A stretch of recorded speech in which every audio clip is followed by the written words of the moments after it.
Alléluia. Est-ce que vous pouvez crier Alléluia pendant que vous êtes en train d'acclamer le nom du Seigneur ce soir?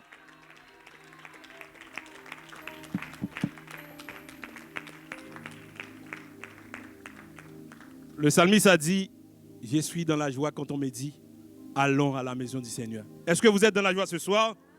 Est-ce que vous êtes dans la joie? Est-ce que vous êtes dans la joie? Nous bénissons le Seigneur parce que vous êtes fidèles à ce rendez-vous divin. Amen. Acclamez le Seigneur pour votre vie, pour votre zèle, pour votre piété. Que le Seigneur vous bénisse. Merci. Mettez-vous.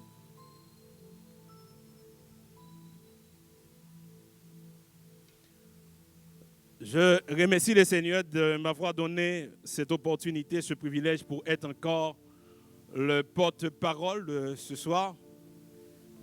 Je bénis le Seigneur pour ce temps qu'il m'a accordé pour prêcher la parole. Je profite de l'occasion aussi pour remercier encore une fois Pasteur Omer et Pasteur Nadine qui m'ont donné l'opportunité pour être le prédicateur de ce soir. Que le Seigneur les bénisse davantage. Que le Seigneur bénisse davantage leur ministère. Amen.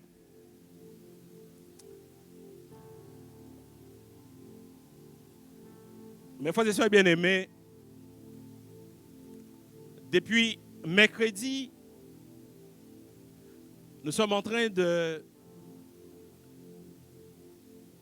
d'enseigner sur ce thème, connexion divine. La dernière fois, on a parlé de ce titre, réveille la nature divine qui est en toi. Réveille la nature divine qui est en toi. Et par rapport au message d'aujourd'hui, c'était un titre que le Seigneur m'a donné depuis le moment qu'on était en train de préparer les mercredis sans limite. Et lorsque Pasteur Nadine a prêché le premier mercredi, une vie sans limite, je ne sais pas si vous vous souvenez de ce message, je disais dans mon cœur, Seigneur, est-ce que je dois encore parler de ce titre? Le Seigneur m'a dit que oui, tu dois parler de ce titre. Et je comprends, lorsqu'il y a répétition, c'est parce que le Seigneur veut vous dire quelque chose en particulier. Amen. Donc, le titre de notre message ce soir, c'est « Tu peux atteindre ton sans limite ». On est à mercredi sans limite. Je viens ce soir pour vous dire que tu peux atteindre ton sans limite. Amen. On va lire deux textes. Le premier texte, c'est dans Romains 12, versets 1 et 2. Le texte est affiché à l'écran. C'est un texte très connu pour les lecteurs de la Bible. Je vous exhorte donc, frères, par les compassions de Dieu, à offrir vos corps comme un sacrifice vivant, saint, agréable à Dieu. Ce qui sera de votre part un culte raisonnable. Ne vous conformez pas au siècle présent, mais soyez transformés par le renouvellement de l'intelligence, afin que vous discerniez quelle est la volonté de Dieu, ce qui est bon, agréable et parfait. Amen. La deuxième lecture se trouve dans 1 Chronique 4, verset 10. Jabez invoqua le Dieu d'Israël en disant, « Si tu me bénis et que tu étendes mes limites, si ta main est avec moi et si tu me préserves du malheur, en sorte que je ne sois pas dans la souffrance. » Et Dieu accorda ce qu'il avait demandé. Amen. Et Dieu l'accorda ce qu'il avait demandé. Amen. Mes frères et sœurs bien-aimés, aujourd'hui, avec l'évolution de la technologie, le monde est devenu un petit village. Ce qui est intéressant, le monde est maintenant entre nos mains. Avec notre smartphone, nous pouvons communiquer avec des gens au bout du monde. Nous avons l'impression que nous n'avons pas de limite. Pourtant, il y a quand même des zones non couvertes. Il y a des zones qui n'y a pas de signal. La communication peut interrompre à tout moment, soit peut-être par une panne ou bien par des intempéries. Le problème, c'est parce que nous sommes connectés à des fournisseurs de services téléphoniques et d'Internet qui sont à la fois faillibles et limités. Donc, si malgré ces imperfections, nous avons l'impression que nous n'avons plus de limites, et si nous étions connectés sincèrement à celui qui est illimité et infaillible, le Dieu Tout-Puissant, c'est lui qui couvre toutes les zones avec son réseau, c'est lui qui voit ce que les yeux ne peuvent pas voir, c'est lui qui est au-delà des lois de la nature. C'est dans cette perspective que Dieu m'envoie pour te dire ce soir, tu peux atteindre ton sans limite.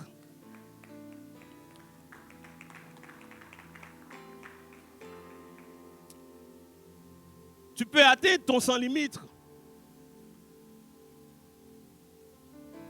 Actuellement là, dans le monde d'aujourd'hui, on a dans les réseaux sociaux, je peux dire que les réseaux sociaux sont devenus le principal vecteur de la communication. Parce que ce qui arrive, on trouve à travers les réseaux sociaux des influenceurs, des motivateurs, ils se font appeler comme ça. Ce sont des influenceurs, des motivateurs ou bien des coachs de développement personnel. Ils ont tous des formules pour vous permettre de réussir, pour aller au-delà de ce que tu peux faire. Ce qui est triste, beaucoup de chrétiens sont en train de suivre ces gens. Pourtant, tout ce qu'on a besoin se trouve dans la parole de Dieu. Si vous voulez atteindre ton sans limite, il n'y a rien ailleurs, mais tout se trouve dans la parole de Dieu. Car l'apôtre Paul a dit que Christ est tout. Si Christ est tout, si j'ai Christ, pourquoi je suis en train d'aller chercher ailleurs ce que je peux trouver au pied de Christ? Je me souviens quand j'étais beaucoup plus jeune, j'avais reçu un documentaire sur la loi de l'attraction. Et là, le documentaire s'est intitulé Le Secret. Je ne sais pas si vous l'avez déjà regardé, mais j'étais en train de regarder Le Secret. Et puis, je dis que, là, j'ai trouvé quelque chose qui va me faire réussir dans la vie. Je vais faire des grandes choses, des choses extraordinaires. C'est comme, à ce moment-là, je me sens 10 000 hommes parce que je suis en train de regarder quelque chose d'extraordinaire. C'était la loi d'attraction. C'est la chose qu'on doit avoir pour réussir dans la vie. C'est la chose qu'on doit avoir pour dépasser nos limites. Mais avec le temps, je commence à réfléchir à chaque fois que je suis en train d'entendre des messages de l'évangile, je suis en train de lire la Bible. Et puis je me dis, mais ils ont dit quoi de plus qu'il n'y a pas dans la parole de Dieu? Est-ce que vraiment le secret peut me donner tout ce que je vais avoir? Puis je me suis rentré en moi-même, j'ai dit, mais non, je ne pense pas. Parce que tout ce qu'il raconte se trouve dans la Bible. Et il y a quelques jours, par curiosité, je suis cliqué sur une petite vidéo de 3 minutes. C'est parce que je voyais que le secret, je dis, est-ce que c'est la même chose? C'est encore des gens qui sont en train de nous montrer des secrets qui existent. Et puis, le gars était en train d'expliquer pour dire qu'il y a 3 éléments qui peuvent nous permettre d'aller au-delà de ce que nous pouvons faire. C'est demander, croire et recevoir. J'ai dit, mais lui, il est en train de dire ce qui est dans la Bible. Et puis c'est là que j'ai dit, mais le plus souvent, on cherche ailleurs ce qu'on a déjà. Ici, à la Citadelle, on a de bons enseignements. Et on a la parole de Dieu entre nos mains. Ici, à la Citadelle, on prêche Christ. Et je vous ai déjà dit, Christ est tout. Si on a Christ, on a tout.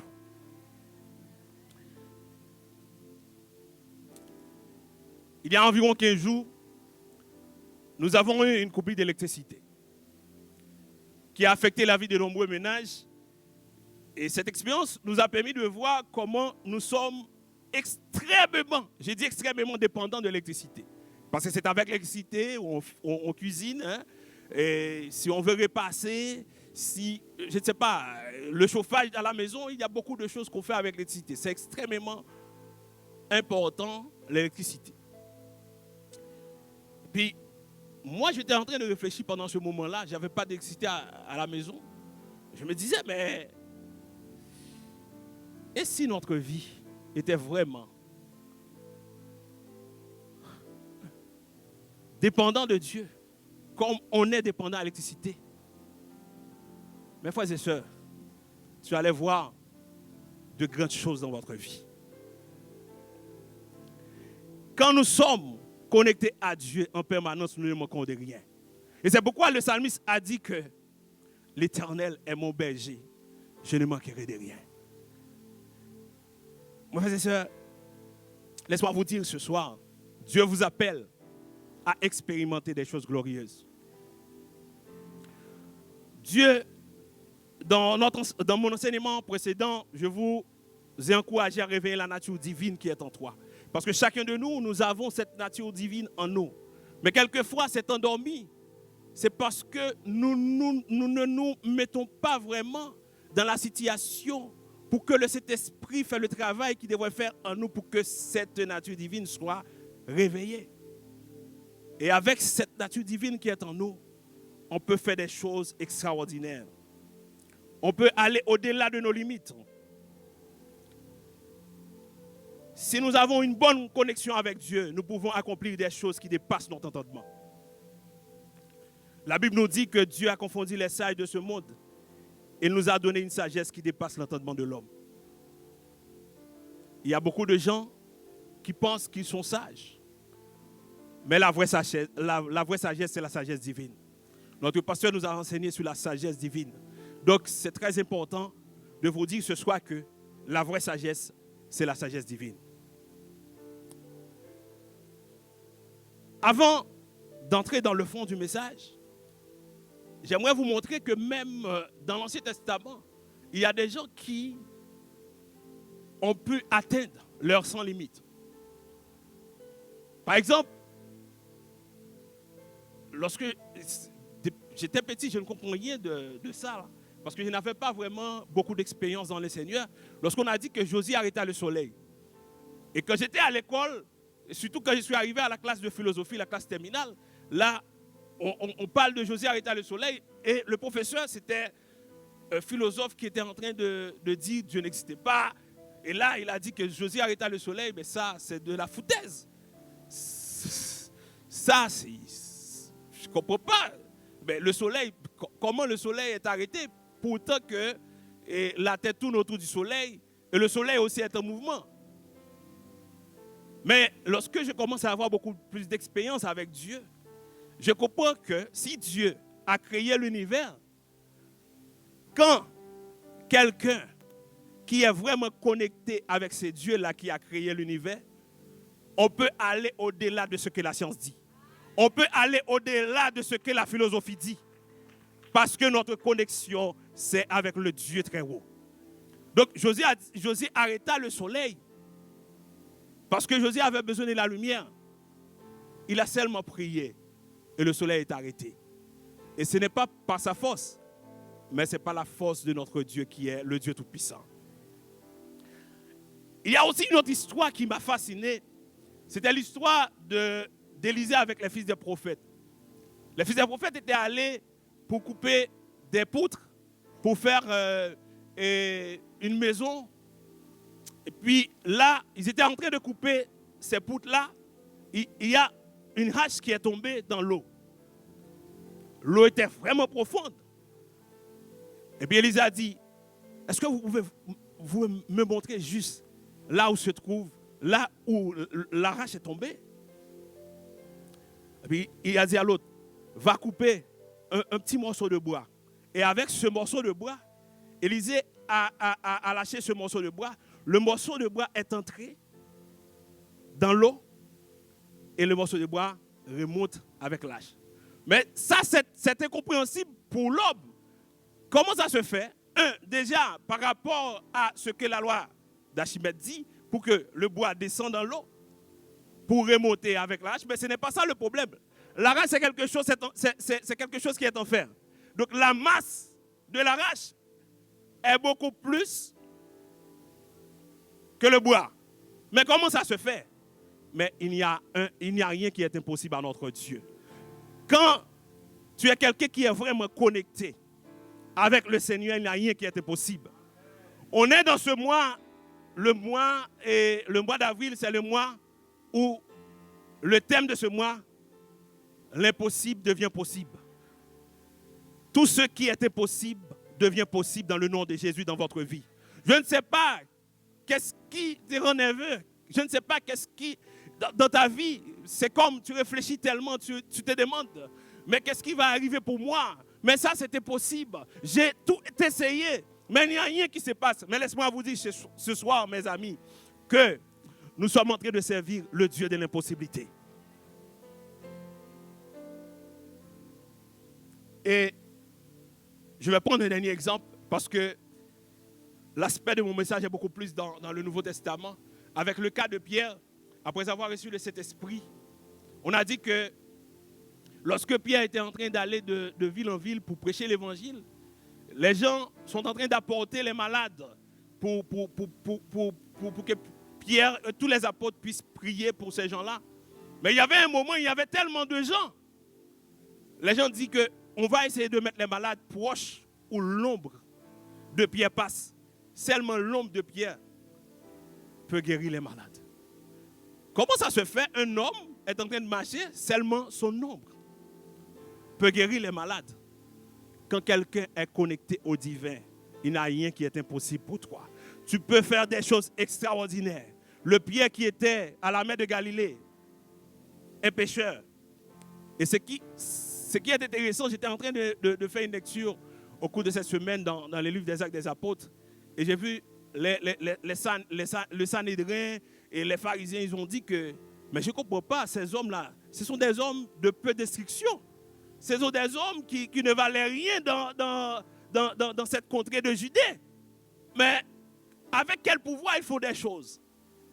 Mais c'est parce qu'ils étaient connectés au divin. Donc, pour atteindre le sans limite, vous devez être connecté au divin. Je vais vous donner ce soir 3 secrets pour atteindre ton sans limite. Lorsque j'étais en train de préparer ce message, j'étais en train de réfléchir à beaucoup de choses. J'étais en train de chercher dans la Bible quelles sont les choses que je dois mettre pour qu'on puisse atteindre le sans limite. Mais le Seigneur m'a dit que reste dans ce texte. Le premier secret pour atteindre ton sans limite, offrez votre corps comme un sacrifice vivant. Offrez votre corps comme un sacrifice vivant. Romains 12, verset 1er. Dans l'Ancien Testament, il y a eu plusieurs offrandes et sacrifices depuis le temps d'Abel. Abel et Caïn ont offert des offrandes à l'Éternel. Mais lorsqu'on parle d'offrandes et surtout les sacrifices dans l'Ancien Testament, l'odeur du sacrifice avait une importance capitale pour Dieu. Le sacrifice de bonne odeur était un message, une demande, un apaisement. Il ouvre le dialogue avec la divinité. C'était comme un médium de communication avec Dieu. C'était ça, l'offrande, ou bien l'odeur du sacrifice à l'époque. On peut voir ça dans Genèse 8, verset 21, lorsque Noé a offert son sacrifice. Genèse 8, verset 21 nous dit, l'Éternel sentit une odeur agréable. Et l'Éternel dit en son cœur, je ne maudirai plus la terre à cause de l'homme, parce que les pensées du cœur de l'homme sont mauvaises de sa jeunesse. Dès sa jeunesse. Et je ne frapperai plus tout ce qui est vivant comme je l'ai fait. Genèse 8, verset 21. Il y a aussi dans Lévitique 1, verset 9, le texte nous dit, il lavera avec de l'eau les entrailles et les jambes, et le sacrificateur brûlera le tout sur l'autel. C'est un holocauste, un sacrifice consumé par le feu, d'une agréable odeur à l'Éternel. Et là, j'étais en train de dire que lorsque le texte a dit offre notre corps comme un sacrifice vivant, sain, agréable à Dieu, mais il voulait dire quoi par rapport à tout ça? Donc c'est là que j'ai compris que par rapport au sacrifice de l'Ancien Testament, le sacrifice qui plaît à l'Éternel, c'est un sacrifice qui a une bonne odeur. Donc, aujourd'hui, Dieu n'a pas besoin du sang des taureaux, du sang des moutons, du sang des cabris. Mais l'apôtre Paul nous exhorte à partir de ces versets pour dire qu'on n'a pas besoin de faire d'autres sacrifices. On a juste besoin d'offrir notre corps comme un sacrifice vivant à l'Éternel.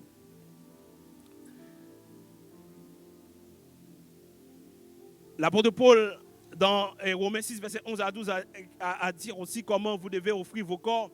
Ainsi vous-même regardez-vous comme morts au péché et comme vivants pour Dieu. Morts au péché et comme vivants pour Dieu en Jésus-Christ.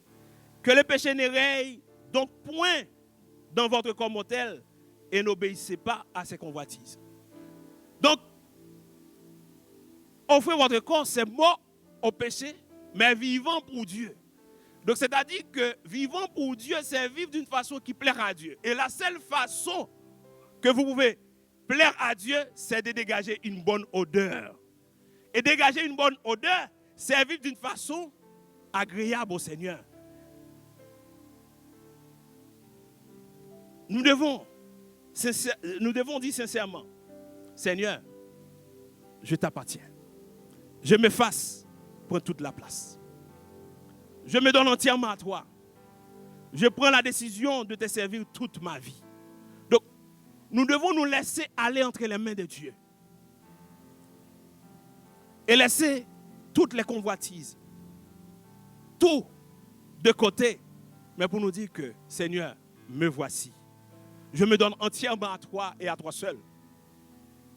Et lorsque je parle d'offrir notre corps comme sacrifice vivant, la première chose, c'est le renoncement de soi. Et lorsqu'on parle de renoncement de soi, c'est le fait d'abandonner des choses qui te plaisent pour plaire à Christ. Ce n'est pas facile. Ce n'est pas du tout facile. Et Christ, pourquoi je dis que ce n'est pas facile? Parce que Christ a dit que si quelqu'un veut venir avec moi, qu'il renonce à lui-même et qu'il se charge. Donc c'est-à-dire que s'il parle qu'il se charge de sa croix, c'est-à-dire que ce n'est pas facile. De faire ce qu'on appelle le renoncement de soi, ce n'est pas facile du tout. Et le fait de faire un renoncement de soi, c'est un sacrifice. Mais c'est un sacrifice pour une bonne cause. Le renoncement de soi vous demande de rompre certaines relations qui comptent pour vous. Parfois, vous êtes obligé de rompre certaines relations. Et c'est vrai que cet ami-là, c'était mon ami d'enfance. Cet ami, on a passé du bon temps ensemble. Mais maintenant, vous êtes né de nouveau en Christ. Vous ne pouvez pas continuer avec cet ami parce que cet ami est en train de vous influencer dans des mauvaises choses. Quelquefois, ce n'est pas facile. Mais vous êtes obligé de rompre cette relation parce que votre priorité, c'est le Seigneur. Le renoncement de soi vous demande de quitter totalement vos anciens péchés. Mais frères et sœurs bien-aimés, vous ne pouvez pas servir deux maîtres à la fois. Vous ne pouvez pas être dans les boîtes de nuit, samedi soir, et puis dimanche matin, vous êtes là. Bonjour ma soeur, bonjour pasteur. C'est la personne la plus sainte, hein? Mais là, vous ne pouvez pas servir deux maîtres à la fois. La Bible nous parle d'un homme. C'est un exemple que j'aime prendre lorsque je parle de... Et vous ne pouvez pas servir deux maîtres à la fois. Étiquis qui était dans une réunion, et puis il est assis sur la fenêtre, il a un pied à l'intérieur et un pied à l'extérieur. Il y a un moment, peut-être, je ne sais pas si c'est le sommeil, il est tombé. Donc c'est-à-dire que quand vous êtes à la fois à l'intérieur et à l'extérieur, vous allez tomber. Ce n'est pas ça, on ne peut pas servir de maître à la fois. C'est Jésus qui l'a dit. Le renoncement de soi, il faut être vraiment avec le Seigneur. Vous ne pouvez pas servir Dieu et vous continuez dans vos impudicités, dans l'idolâtrie, la cupidité, la médisance. Vous êtes là le dimanche, oh, le pasteur a prêché un bon message. Et après, ma tante, vous êtes en train de parler des gens que vous avez rencontrés, de vos quartiers ici. Vous êtes en train de parler avec quelqu'un en Haïti, quelqu'un au Congo. Vous parlez mal de la personne. Mais le pasteur a prêché un bon message. Vous voyez, donc, vous ne pouvez pas dire que je suis en train de servir le Seigneur et en même temps, votre vie est contraire à ce que le Seigneur demande.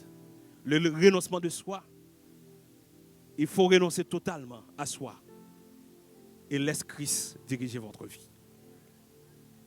Mes frères et bien-aimés, il est temps de prendre l'évangile au Seigneur et de consacrer votre vie à le Seigneur. Offrez votre corps comme un sacrifice vivant. C'est occuper des affaires de Dieu. C'est faire des affaires de Dieu votre priorité. La Bible nous dit que recherchez premièrement, dans Matthieu 6, verset 33, recherchez premièrement le royaume et la justice de Dieu. Et toutes ces choses vous seront données par-dessus. J'aimerais vous demander aujourd'hui quelle est votre priorité. Est-ce que c'est le royaume de Dieu? Est-ce que c'est Christ? Ou c'est autre chose? Occupe des affaires de Dieu, c'est décider de servir Dieu fidèlement. Occupe des affaires de Dieu. Et la première chose, on est en train de parler de la croissance à l'église. La première chose, ce n'est pas l'adoration. L'adoration, la louange, oui, Dieu siège au milieu des louanges, au milieu de l'adoration. Mais la première chose, lorsqu'on parle d'affaires de Dieu, c'est l'évangélisation. Quand vous êtes quelqu'un qui fait de l'évangélisation, qui est prête à aller chercher des âmes, et moi je suis en train de parler de ça, je suis en train de me parler aussi. Ce n'est pas combien d'âmes que vous avez apportées dans le temps, et le temps passé, oui, j'étais quelqu'un qui était... Chaque jour, nous devons chercher des âmes pour le Seigneur. Et quelquefois, vous pouvez parler à quelqu'un, ce n'est pas vous qui va faire le travail, mais c'est le Saint-Esprit. Il suffit de parler, et le Saint-Esprit va faire le travail. Occupe des affaires de Dieu, c'est l'adorer, c'est le servir, c'est de s'engager à l'église. Occupe des affaires de Dieu, c'est prendre à cœur l'œuvre de Dieu. Et troisièmement, lorsqu'on parle d'offrir votre corps comme sacrifice, c'est demeurer en Christ. Jean 15, verset 4 nous dit, demeurez en moi et je demeurerai en vous. Comment le sarment peut de lui-même porter du fruit s'il ne demeure attaché au cep? Ainsi, vous ne le pouvez non plus si vous ne demeurez en moi. Jean 15, verset 7 nous dit, si vous demeurez en moi et que mes paroles demeurent en vous, demandez ce que vous voudrez et cela vous sera accordé. Donc c'est-à-dire que pour aller au-delà de ce qu'on peut faire, il faut demeurer en.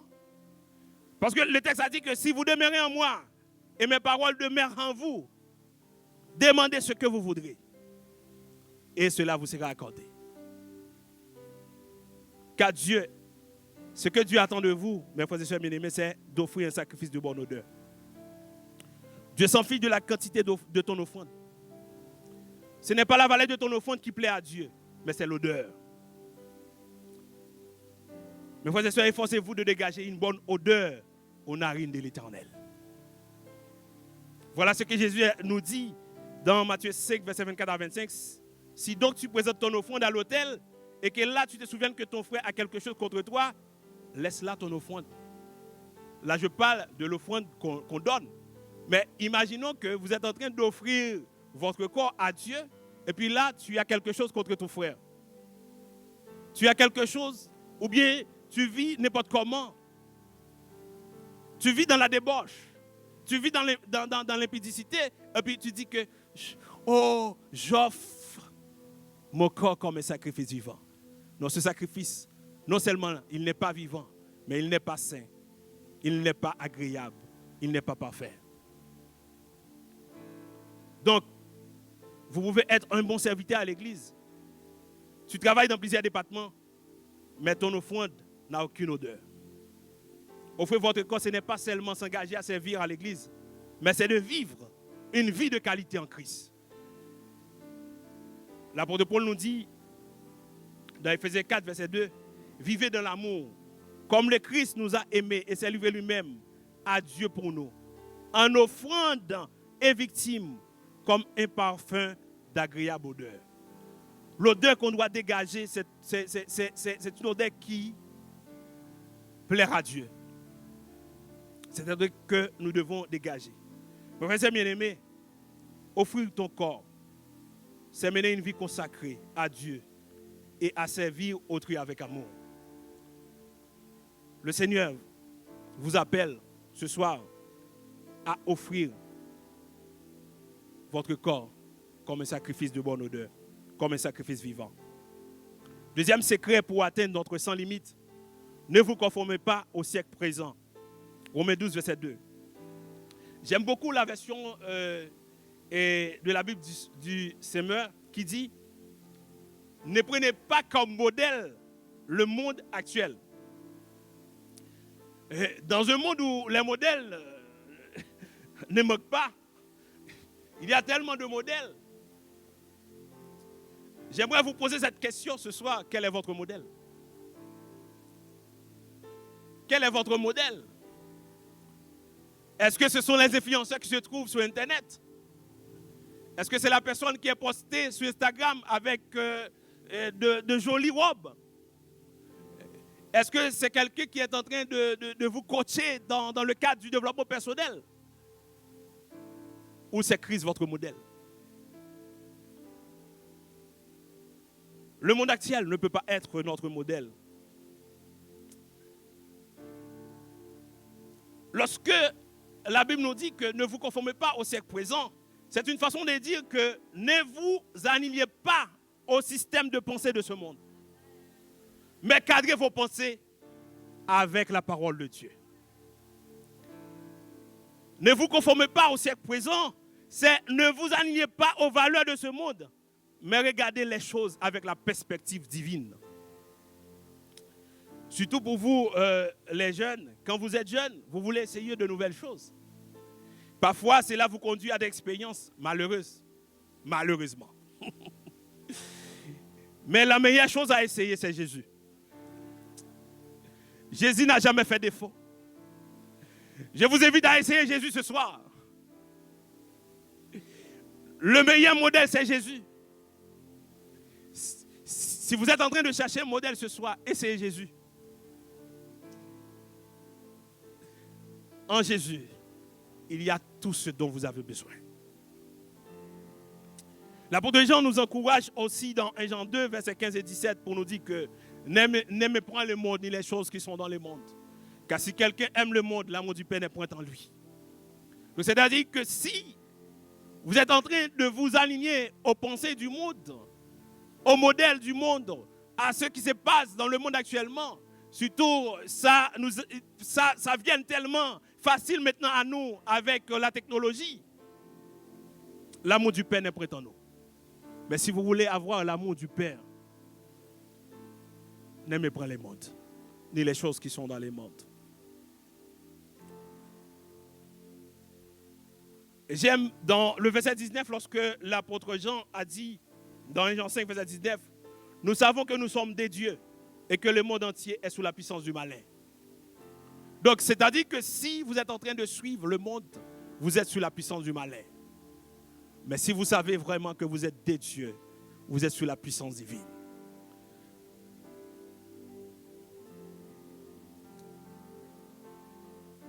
Dans 1 Pierre 4, verset 12, l'apôtre Pierre nous a dit que « Ainsi donc, Christ ayant souffert dans la chair, vous aussi, aimez-vous de la même pensée.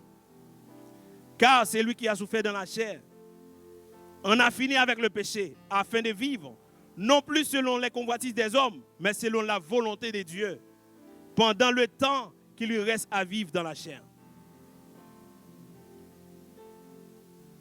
Quelquefois, il est beaucoup plus important de souffrir dans la chair. On a raconté l'histoire d'une personne qui a accepté le Seigneur, qui est né de nouveau. Il suit le Seigneur fidèlement. Mais c'était quelqu'un qui était un ancien voleur. Il se souvient qu'il y a un prédicateur qui a dit que quelquefois, quand tu avais une habitude et puis tu es arrivé dans la situation, il faut trembler devant la situation. Et puis lui, il était un ancien voleur, et puis il est arrivé, il y a quelque chose qui l'attente. Il voulait prendre la chose. Et puis il arrive un moment, il a dit, mais non.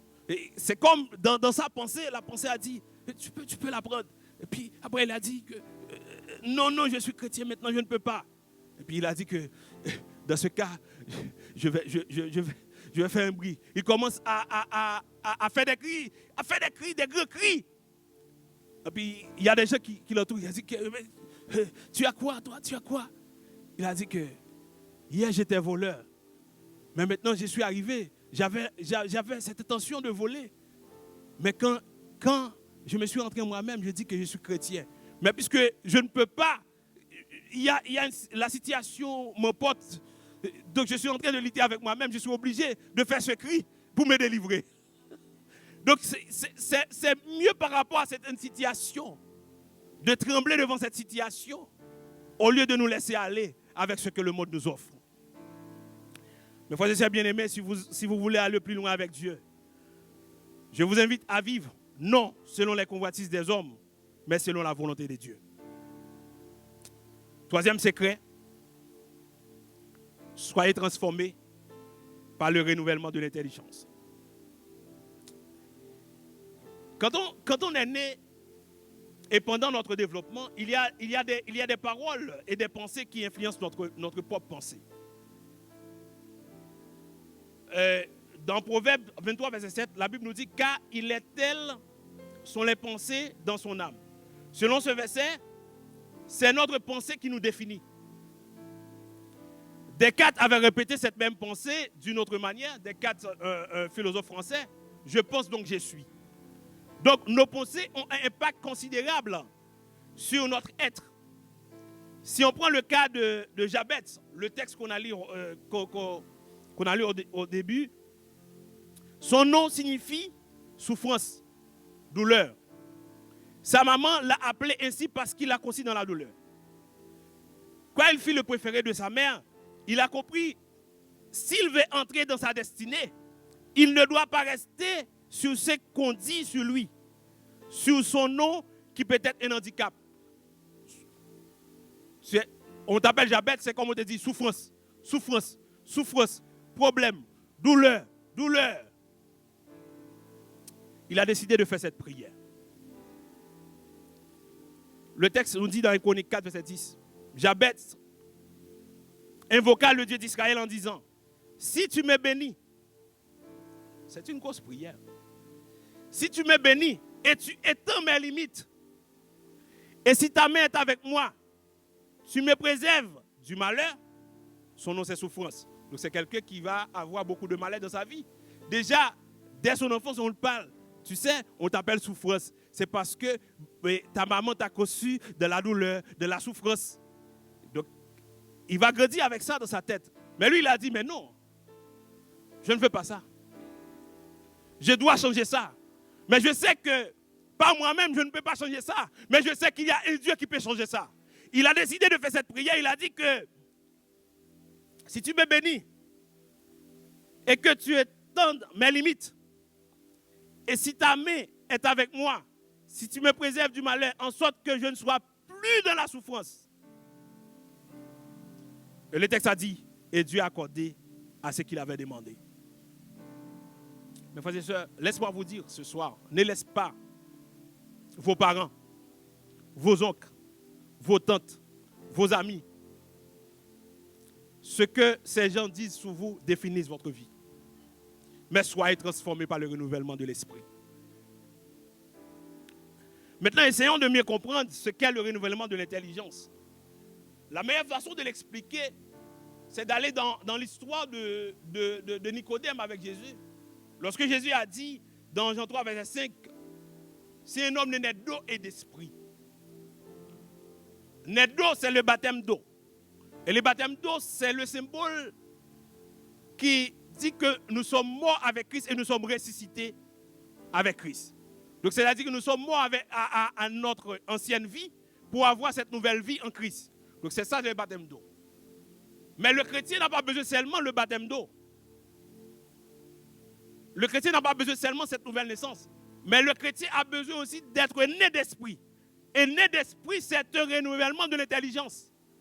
Parce que nous avons tellement de pensées dans ce monde. Nous avons tellement de pensées en rapport avec notre famille qui incultent dans notre cerveau. On a besoin d'être né d'esprit. Et maintenant, ce n'est plus notre esprit qui nous dirige, mais c'est l'esprit de Dieu. Et c'est ça, lorsqu'on parle de renouvellement de l'intelligence.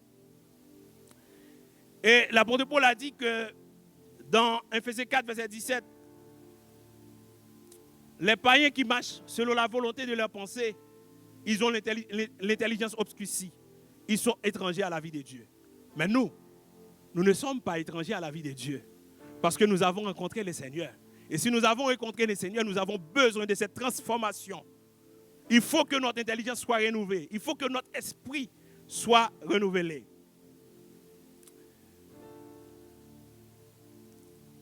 Mes frères et sœurs bien-aimés, ce renouvellement de l'intelligence est un processus de transformation de notre façon de penser par l'action du Saint-Esprit et à partir de la lecture et la méditation de la parole de Dieu. Afin que nous soyons alignés avec la façon de penser de Dieu, de manière à pouvoir avoir une foi puissante et active. C'est pourquoi je vous ai dit que pour atteindre sans limite, il faut avoir ces trois secrets. Et le renouvellement de l'intelligence va nous propulser vers une autre dimension en Christ, où on aura tellement une foi puissante et active, même les gens autour de nous vont commencer à penser, mais je ne comprends pas cette personne-là, qu'est-ce qui arrive avec cette personne-là? Mais lui là, c'était pas, c'est comme quand on a dit que, mais on a vu Jésus, mais c'est pas le fils du charpentier.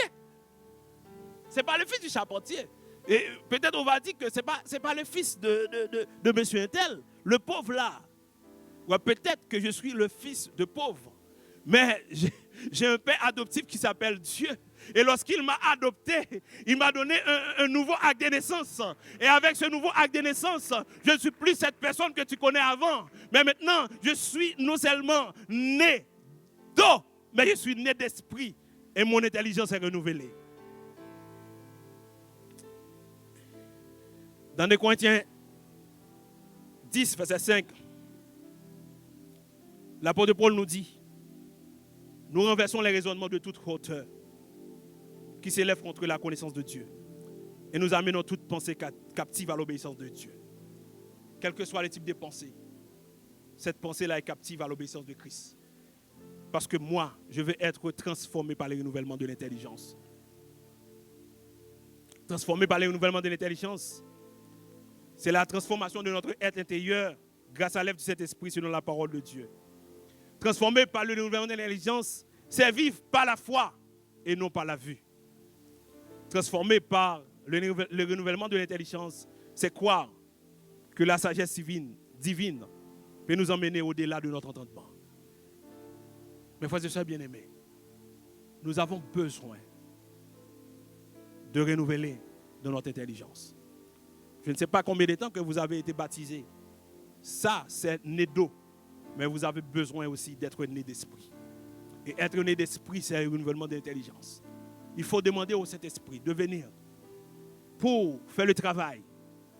Pendant que vous êtes en train de lire la parole de Dieu. Et le Saint-Esprit est en train de vous éclairer. Le Saint-Esprit est en train de vous transformer, de transformer vos pensées. Et là, vous allez avoir ce renouvellement de l'intelligence.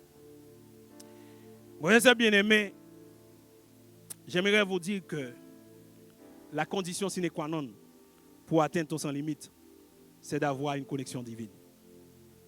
Et pour avoir cette connexion, vous n'avez qu'à appliquer les 3 secrets qui vous ont été exposés ce soir. Offrez vos corps comme un sacrifice vivant. Ne vous conformez pas au siècle présent. Transformez. Soyez transformés par le renouvellement de l'intelligence. Le but de Dieu, c'est que nous consacrons notre vie à lui et à lui seul. Ainsi, il peut nous emmener au-delà de notre entendement. Nous pouvons réaliser les choses glorieuses dans notre vie si nous consacrons vraiment notre vie au Seigneur. Mes frères et sœurs, vous pouvez atteindre votre sans limite en Christ. Laisse l'Esprit de Dieu vous diriger. Comme Jérémie l'a dit, Seigneur, je veux que tu sois le portier et moi l'agile. Donne-moi la forme que tu veux. Est-ce que tu veux être entre les mains du Seigneur, comme l'agile, afin que le Seigneur te donne la forme qui convient? Si vous voulez atteindre votre sans limite, vous devez avoir une connexion avec le Seigneur. Que le Seigneur vous bénisse ce soir. Que le Seigneur vous bénisse ce soir. Merci.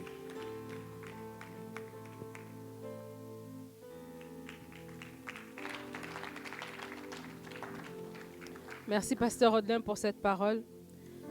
Il y a ce qui m'a marqué dans la prédication, une merveilleuse prédication. C'est au tout début. Il a donné des exemples des gens qui ont une vie sans limite. Il a donné des exemples qui remontent à l'Ancien Testament. Il a parlé de Josué et ensuite il a parlé d'Élisée. En donnant cet exemple d'Élisée qui a fait remonter la hache avec un bout de bois. Et alors qu'il a dit ça a connecté vite dans mon cœur. Et je veux partager ça avec quelqu'un ce soir.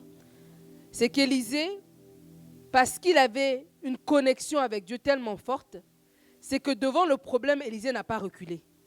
Alors que la hache est tombée, c'était une hache qui était empruntée, ce n'était pas à eux. Alors que la hache est tombée, on est venu voir Élisée en disant la hache est tombée.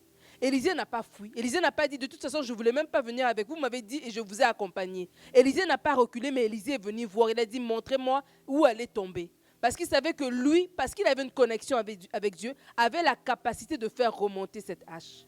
J'aimerais parler à quelqu'un ce soir. On parle de vivre cette vie sans limite, le pasteur nous a enseigné.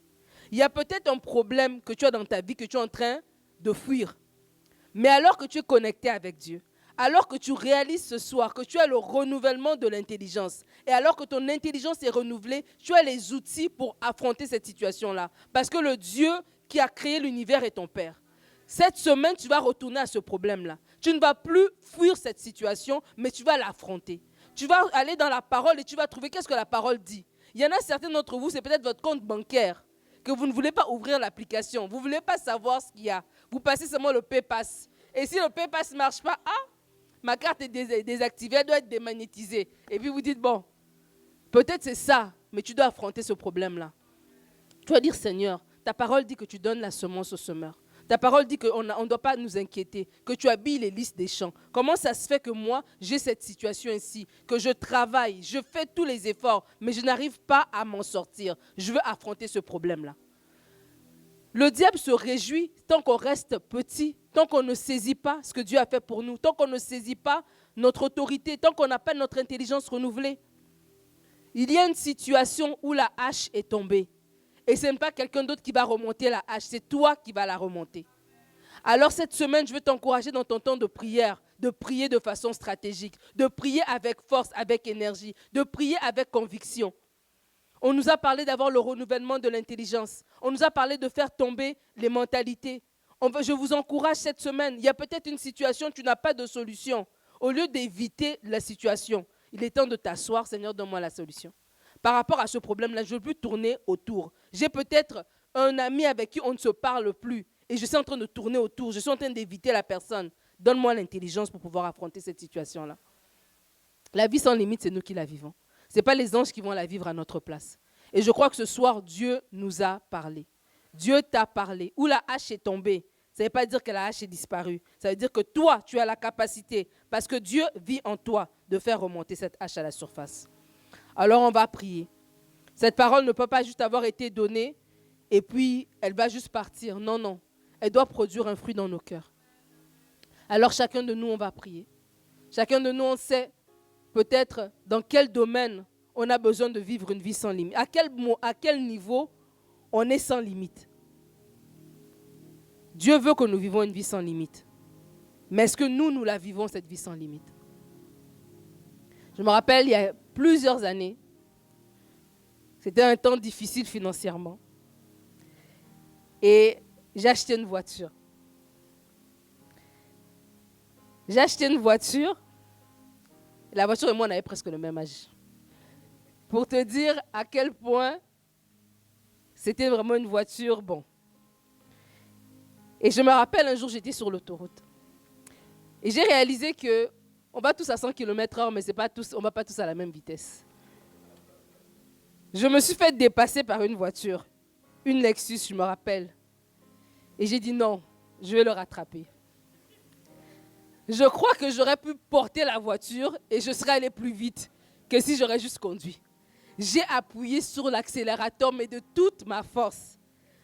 Et je sentais que la voiture avait la bonne volonté d'aller rapidement.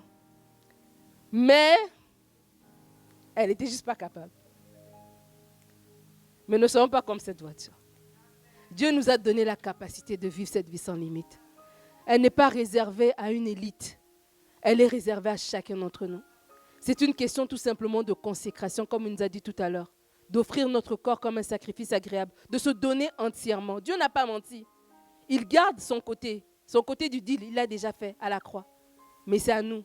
Et cette vie sans limite, vous pouvez vous la saisir. Elle n'est pas réservée à une classe, à une élite. Elle est pour chaque enfant de Dieu. Alors on va prier. Ah Seigneur, merci. Parce que nous sommes inspirés ce soir à vivre cette vie sans limite. Nous sommes inspirés ce soir à aller plus loin. Nous sommes inspirés ce soir à réveiller cette nature divine qui est en nous. Nous sommes inspirés ce soir, Seigneur Dieu, à aller encore sur des nouveaux cieux. Nous sommes inspirés ce soir que l'impossible devient possible. Nous sommes inspirés ce soir que tu n'as pas fini de parler sur nos vies.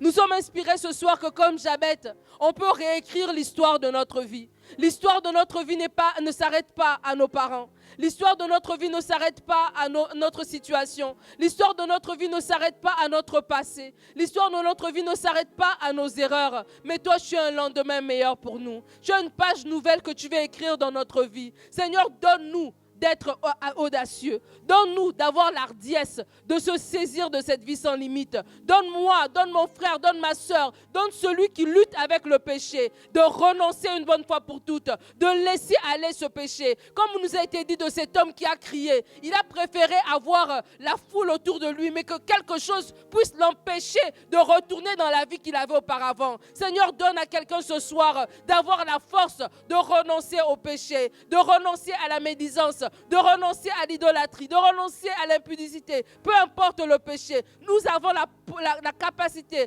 le pouvoir d'y renoncer. Seigneur, qu'on ne se fasse pas voler notre vie sans limite.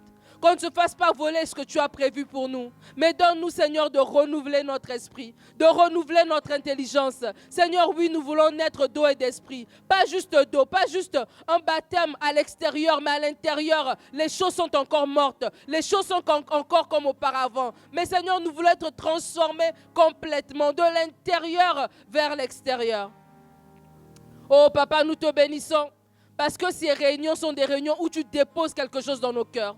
Il y a une semence que nous recevons semaine après semaine. Et cette semence va porter du fruit. Oui, Seigneur Dieu, l'année 2023 ne sera pas comme les années précédentes. Elle sera réellement l'année des choses glorieuses. Parce que, Seigneur, tu vas nous donner cette capacité de nous saisir de la parole et de marcher dans notre identité en Christ.